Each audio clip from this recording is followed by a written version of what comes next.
All right, guys, so I got to read Marvel's Revolutionary War Alpha, #1 this week. I didn't know anything going into it. Kind of put it together that this is pretty much Marvel. I actually had a thing in the back totally explaining why this book is around. But it's Marvel doing what I think a lot of companies should be doing in this time of, oh, let's make reboots, or let's do this, or let's do that. Like, I mean, I know this, I'm mainly talking at movies and TV shows and stuff like that, but I feel like they should kind of do things like this, where it's just properties that Marvel had that they weren't going to do anything with. It was Marvel UK back in the 90s that had a short-lived run, but so many great artists and writers came out of that. So many great teams. Andy Lanning and Dan Abnett are two of the best sci-fi comic book writers out there.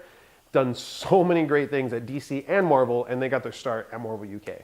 And it's awesome because Andy Lanning's actually co-writing this book, which, if you read Captain Britain and MI13, this was like Secret Invasion time, that was one of the best books Marvel was putting out in a long time. I loved every second of it. And this doesn't have that same feel, but it's those same characters. They're still badass. Captain Britain's, I don't care who you are in the Marvel Universe, is one of the coolest characters because his backstory is so intricate and crazy. And yeah, he's a mutant. Yeah, he started out like that. Like, it was a basic kind of thing. But in that grand sense of like English folklore, mythology, like he turns out to be this crazy huge hero that's essential to the survival of the entire world. I love that about him.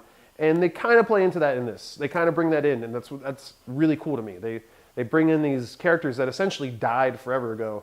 And they're coming back, and they're kind of integrating them into the Marvel Universe. So I can't wait to see where this goes.